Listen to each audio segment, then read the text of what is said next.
dobrodošlici. Veliko je zadovoljstvo pričati sa tobom, pogotovo nakon utisaka koje smo prenijeli sa vaše posljednje svirke, Kiklo, a radi o tome će opet biti riječi nekako više u nastavku. Mi se večeras nalazimo u klubu Močvara, poznatom i legendarnom hrvatskom klubu koji nekako godinama unazad, ti ćeš mi opet dati nekih više detalja, obslužuje manje više vašu scenu, drži je živom i daje šansu mladim muzičarima. Prije svega kaži mi kakav je tvoj zadatak kao urednice muzičkog programa ili jedna od urednica u Močvari, je li pred tobom lag zadatak, kako nalazite nove bendove i šta se u principu ovdje u Močvari dešava? Pa evo ovako, mislim, nije lak zadatak, ali je uzbudljiv zadatak, zato što svaki dan nam dolazi stvarno jako puno ponuda, jako puno mailova. Mislim, ja ponekad nemam uopće više snage to sve preslušavati, tako da znam se uzimati dosta velike pauze, da mi se mozak isprazni, postane ponovno naivan i spreman za nešto novo i onda u nekim blokovima preslušavam sve te mailove koje nam stižu. I da, jako je bitno razmišljati dvojako. Da koncert ne bude fail i da bar donekle doprinesemo kulturi.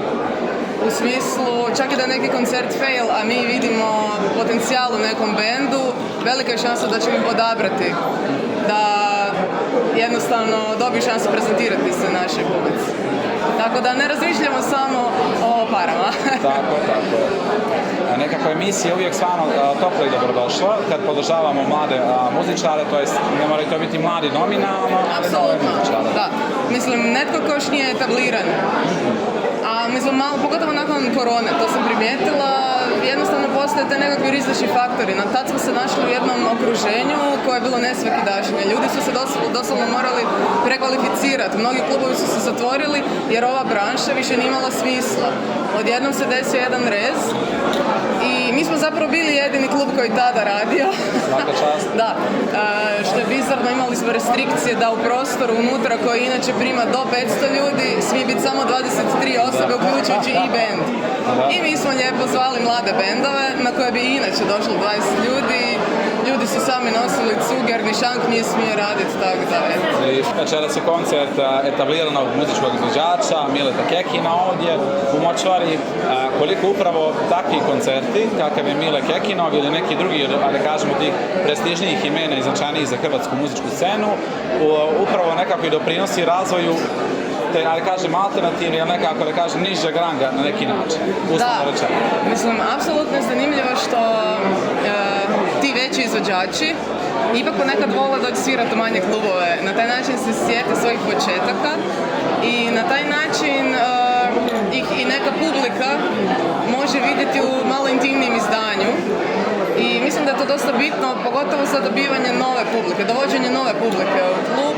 Možda neko, evo recimo mnogi veći izvođači naginju malo i ka mainstreamu, ali dok god koketiraju sa tom alternativom, undergroundom, mi ih rado ovdje primimo, ukoliko su naravno njihove vrijednosti poravnate sa našima. I ja se ponekad stvarno iznenadim, hrpa ljudi koji žive u Zagrebu cijeli život zbog takvih izvođača sam prvi put doći u Močvaru. Na taj način zapravo i ta neka reputacija, prestiž kluba isto se jačaju, jel? Tako da eto, Mile je jedan od tih izvođača, doduše ja danas nisam smjela bukirati jer mi u njemu dečko svira bas. Tako da eto, postoji to je jedan... Držimo se etičkog kodeksa i bravo. Ja sam danas ovdje kao publika. Bravo, svaka čast. Biće misleno tu. U principu, što se tiče toga da kažem, upravo odnosa prema publici, koliko Močvara zapravo već živi, kako njegujete svoju samu publiku, pomenosite načine na koji ste tokom same korone i pandemije nekako njegovali opet odnos sa ljudima, niste im bili strane, nego ste bili dobrodošli nekako prema njima. Sa tako nekom, prema nama ste također veliki domaćini, što možemo da se pohvalimo, da? Kako njegujete odnos sa publikom i koji je to recept, recimo, upravo da Močvara i dan danas živi u ovako neko ritmu? Da, mislim, bilo bi puno bolje kad bismo mogli privući mlađu publiku.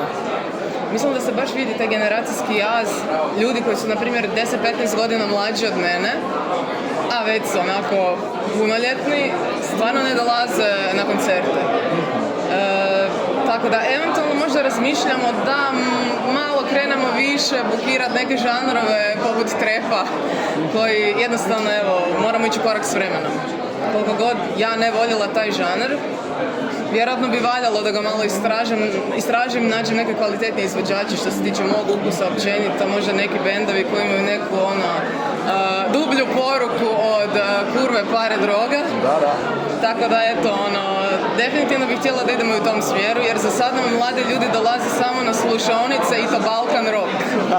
Znači Balkan rock, Basic. da, jer ono što je meni bilo 80s, njima je sad to 90s i jednostavno se to dešava i to je taj krug, ali da, definitivno moramo raditi na pomlađivanju naše publike i razvijanju zapravo te neke koncertne kulture u Zagrebu. Pa mislim da i dalje nije toliko razvijeno koliko bi mogla biti. Mislim da je recimo u Srbiji puno razvijenija. Ne znam kako je kod vas. Pa kod nas u principu ovo jeste neki način šansa da i mi nešto naučimo kako od močvara, tako i od drugih u principu sudionika u ovoj cijeloj priči kreativnih industrija. Ono što možemo da primijetimo jeste da se pojavio jedan jako lijep novi talas ne samo mladih bendova i muzičara, već i ljudi koji slušaju muziku i koju žive. Primjera radi, imamo jedan sjajan mladi band, srednjoškolaca, naziva se Petriko i ja za njih sam sad čak i čula. Da, ja sam bio oduševljen kad sam vidio da imaju svoju fan bazu, da imaju dosta nekih groupie girlsa, da su curice bacale, ne curice, oprosti, ali srednjoškolke da su bacale bruseve kao na scenu, kao da ih podrže svoje drugo izrojenje i tako dalje. Bilo je full to nekako vidjeti u Podgorici, da nekako grad živi sa te strane. Šta bi recimo bio savjet tebe kao Laure ili močvare generalno za slične venue u Crnoj Gori? Ili recimo sprem iskustva koje imate ne samo vi kao močvara, već i vidiš možda šta se dešava u nekim drugim klubovima u Zagrebu. Mogla bih spomenuti inicijativu jednu koja se zove Superval, koja već 3-4 godine okuplja srednjoškolske bendove. I sad, ja nisam u to involvirana, jer su se večeri uglavnom održavali u jednom drugom klubu Vintage Industrial Bar, ali ja ovdje vodim jednomjesečno večer koja se zove Podrži scenu. I redovito mi se javljaju Superval bendovi. Njih je po sezoni 30-ak iz cijele Hrvatske, znači kultivira se to neko sviranje, uopće taj neki interes da srednjoškolci požele primiti instrument u ruke i proizvesti nešto na njemu. I vidim sad kako ti neki ljudi već kreću na faks i ta generacija već lagano odrasta. I mislim da to je jako dobra inicijativa za kultiviranje upravo toga. Zato što na taj način se kultivira i publika, zato što na njihove nastupe njima dođu sva razredna odjeljenja. Kućiš bolje, genijalno. Dođe da ih podrže, dođe da ih čuju. Konkretno kad je inicijativa Superval u pitanju, znam da naša jedna priča iz Crne Gore, koja se naziva Rock Strikcija, njegov je jako lijepu saradnju u principu sa Supervalom i da je upravo Petriko nekako do kojeg se i ti nekako došao tako do njihovog zvuka. Jeste. To je ekipa srednjoškolaca koja je s neki način povezala na taj način. Sad se upravo dešava ta neka razmjena gdje je recimo Rock Strikcija iz Podgorice dovede neki srednjoškolski band iz Hrvatske i vice versa, tako, srednjoškolski band iz Podgorice dođe u Hrvatsku, tako da shout out ovom prilikom čisto za svu tu ekipu kako Novog Vala, tako ekipu Restrikcije. Moram ti reći jednu stvar, znači radim ovdje 5 godina i mislim da mi se apsolutno nijednom još nije javio band iz Crne Gore. Ozbiljno?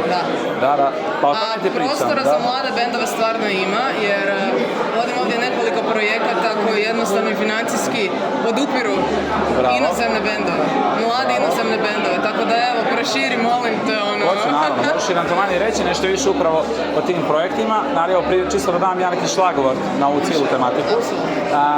Ova cijela naša priča, znači naša, da kažem, studijska posjeta Zagrebu je upravo usmjerena na to da kroz primjere vas kao etabliranih igrača u ovoj cijeloj industriji čujemo nešto zanimljivo, nešto novo, neke prakse koje treba da se ukorijene nekako u naš sistem i da pokušamo kao da nešto naučimo, sprovedemo to u Podgorici, Crnoj Gori generalno i možda u regionu. Cilj ovaj projekat Culture and Creativity for Western Balkans je sponzorisan od strane Europske unije, sprovode ga Britanski savjet, UNESCO i Italijanska razvojna agencija i upravo ovo jeste prilika da nekako razminimo sva ta znanja i iskustva. I to je opet jedan projekat. Kakvi projekti vas recimo nekako očekuju u nastavku, pomenuli se recimo upravo ovaj, možeš li nam reći nešto više o tome? Znači, odmah ti mogu reći da bez održanih projekata, koliko EU, koliko ministarstva, grad, mi ne bismo mogli postojati. Jednostavno se ne može živjeti samo na prodanim ulaznicama. Iako to bi bilo idealan scenarij, da budemo samo održivi. Na taj način, do tog načina bi se moglo doći jedino kada bi koncertna kultura i kultura mora biti stvorena scena, mora biti stvorena publika, da bi taj krug jednostavno bio zatvoren, fotosintezom. Ali to se ne dešava i onda jednostavno moramo tražiti vanjske izvore. Što se tiče mladih bendova, mogu navesti dva projekta, Podrži scenu i Live Europe. Live Europe je inicijativa koja već 10 godina okuplja brojne europske klubove, jedan po zemlji. Naravno, nije još svaka zemlja uključena u to, ali uglavnom se dešava da jednom godišnje uđe jedna do dvije zemlje u tu mrežu.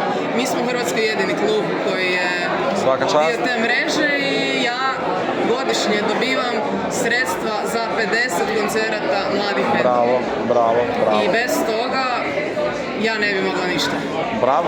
To je to. Znači, band stvarno dobi fiks, dobi smještaj, hranu, ako si povežu nekoliko koncerata, jednostavno imaju turneju iz koje se možda vrate na pozitivnoj nuli, ali u minus sigurno neće otići. Mislim da to je jako bitno. To je prava priča, mislim, za bendove. Apsolutno.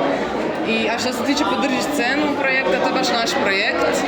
3 benda po večeri, trenutno je samo rezerviran uglavnom za lokalnu scenu hrvatsku, ali razmišljam da isto to proširim, da možda povežem ta dva projekta, kako bi projekt i te koncertne večeri postale još jače i kvalitetnije, jer šta se može, mislim, na kraju je toliko para, toliko muzike i toliko sredstava ja mogu osigurati. Da. I u Podgorici, mislim, praveći neke paralele, tako, postoji tih par pojedinaca do duše, nemamo kao etabliran neki sistem koji zna da podrži i tako dalje. Postoje neke inicijative poput, naravno, standardnog godišnjeg finansiranja, da li sekretarijata za kulturu glavnog grada, koji su opet dosta, da kažem, značajan postrek, ili od strane Ministarstva kulture, poput ovih, na primjer, na listu inicijativa od Britanskog savjeta Europske unije, ali postoje opet, kažem, tih par pojedinaca koji nekako vuku u cijelu priču naprijed. Je li slična situacija i ovdje? Kako u principu dođete do toga da stvorite jedan zaokružen ekosistem? Samo si kazala, to je fotosinteza, tako? Svako neko nadopunjuje. Kako vam je saradnja sa ostalim činiocima kreativnog ekosistema?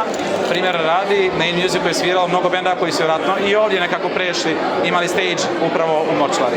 Jedna situacija. Druga situacija opet bilo je u raznim, da kažem, segmentima In Musica ovogodišnjeg, pomenuto Močvara, vaš line-up i sve ostalo. Pogotovo što se tiče ovog dnevnog programa na In Musicu, to su ili lokalni mladi bendovi ili neki strani mladi bendovi koji su ili svirali ovdje ili će tek svirat. S tim da meni je In Music dosta koristan i za buduće upite, jer osim što se odem tamo zabavljati, imam i tu neku skautovsku ulogu gdje jednostavno zapamtim neko ime i već ako sam bila na nekom koncertu koji band mi se javi, jednostavno veća je šansa da ću znat kako stvari stoje, kako ga ispromovirat, na kraju krajeva ako ga ja ne želim raditi, znam gdje ga uputiti dalje i slično, tako da jako jedno korisno iskustvo. A ono što je fora, zadnje 2 godine In Music se povezuje i sa klubovima. Znači Močvara, Atak, Set, Tvornica 2.8 i jednostavno nama preuzima uredništvo, slušaonica i partija na festivalu, tako da evo imali smo ove godine Dirty Dancing, 80 slušaonicu i Vrelo zvuka, World Music slušaonicu i super je bilo. Mi smo slušali u prvu, kako se zove World 80s i bila je stvarno fešta. Bukvalno kao igra Monopol, od 7 do 77, svi su se rasplesali. Apsolutno, to su evergreeni. Tu nema greške. Da, apsolutno. I još što je fora, In Music instalirao i jedan ogroman video zid gdje smo mogli najaviti neke nadolazeće koncerte, tako da eto ono što slijedi ovdje u narednih mjesec dana.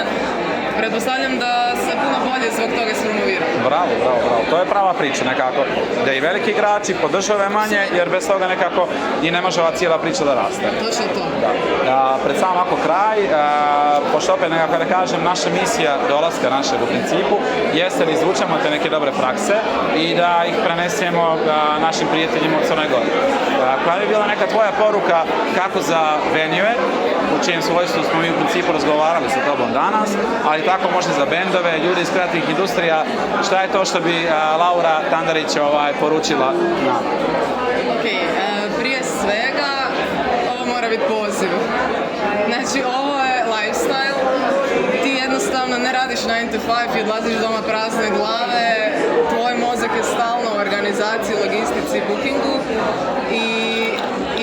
jednostavno mora se posložiti to da se primarno okupi tim koji živi za ovako nešto, za kulturna zbivanja, za obogaćivanje programa grada, tim koji je spreman riskirati, koji je spreman balansirati između jako kvalitetnih bendova koji će pokopati u minus i možda malo komercijalnih slušaonica. Kad kažem komercijalnije, pritom mislim na Balkan rock, a ne na...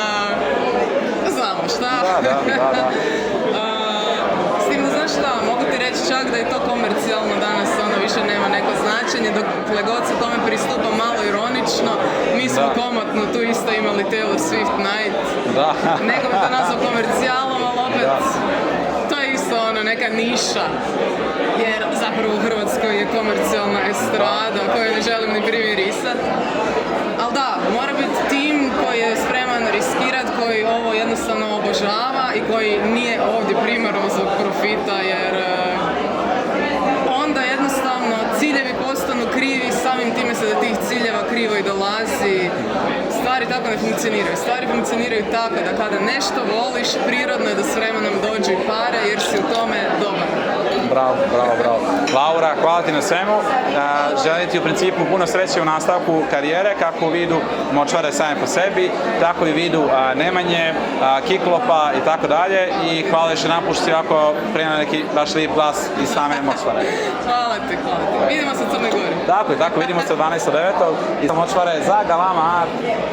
Hvala ljudi, čao.